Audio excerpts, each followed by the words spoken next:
Hiya for. So, your story is going to be witches. Now, I've seen this film and it's a really good film, but I've never read the book. So, here goes. I'm going to introduce some characters to you. First of all, there's a boy, there's a grandmother, the Grand High Witch, Mr. and Mrs. Jenkins, Bruno Jenkins, and Mr. Stringer. Chapter 1. Let's have a look. What does the blurb say? It says, 1 child a week is 52 a year. Squish them and squiggle them and make them disappear. And that's the blurb. So, chapter 1. A note about witches. In fairy tales, witches always wear silly black hats and black cloaks and they ride on broomsticks. But this is not a fairy tale. This is about real witches. The most important thing you should know about real witches is this. Listen very carefully. Never forget about what is coming next. Real witches dress in ordinary clothes and look very much like ordinary women. They live in ordinary houses and they work in ordinary jobs. That is why they are so hard to catch. A real witch hates children with a red-hot, sizzling hatred that is more sizzling and red-hot than any hatred you could possibly imagine. A real witch spends all of her time plotting to get rid of the children in her particular territory. Territory. Maybe you could look up that one and I'll tell you next session what it means. Her passion is to do away with them one by one. It is all she thinks about the whole day long, even if she's working as a cashier in a supermarket or typing letters for a businessman or driving round in a fancy car. And she could be doing any of these things. Her mind will always be plotting and scheming and churning and burning and whizzing and fizzing with murderous, bloodthirsty thoughts. Which child, she says to herself all day long, exactly which child shall I choose for my next squelching? A real witch gets the same pleasure from squelching a child as you get from eating a plateful of strawberries and thick cream. She reckons on doing away with 1 child a week. What does that mean, doing away with 1 child a week? Maybe you could write that down too. Anything less than that and she becomes grumpy. 1 child a week is 52 a year. Squish them and squiggle them and make them disappear. That is the motto of all witches. Very carefully a victim is chosen. Then the witch stalks the wretched child like a hunter stalking a little bird in the forest.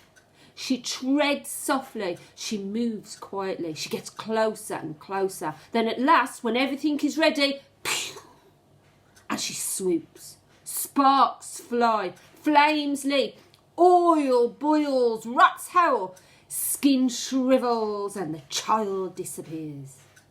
A witch, you must understand, does not knock children on the head or stick knives into them or shoot at them with a pistol.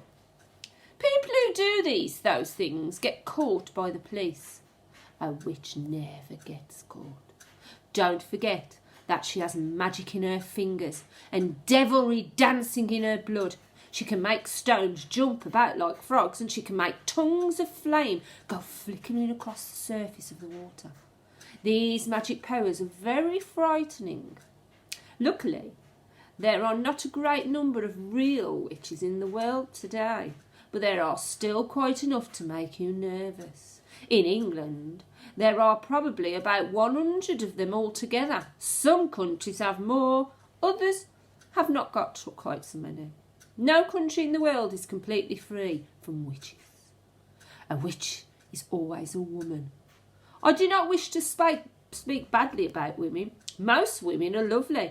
But the fact remains that all witches are women. There is no such thing as a male witch. On the other hand, a ghoul is always a male. So indeed is a bar guest. Both are dangerous, but neither of them is half as dangerous as a real witch. As far as children are concerned, a real witch is easily the most dangerous of all the living creatures on earth. What makes her doubly dangerous is the fact that she doesn't look dangerous, even when you know all the secrets, and you will hear about those in a minute. You can still never quite be sure whether it is a witch you are gazing at or just a kind lady. If a tiger were able to make himself look like a large dog with a waggy tail, you would probably go up and pat him on the head, and that would be the end of you. It is the same with the witches. They all look like nice ladies. Kindly examine the picture below. Which lady is the witch? Which lady do you think is the witch?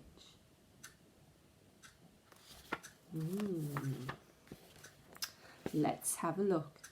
That is a difficult question, but it is the one that every child must try to answer. For all you know, a witch might be living next door to you right now.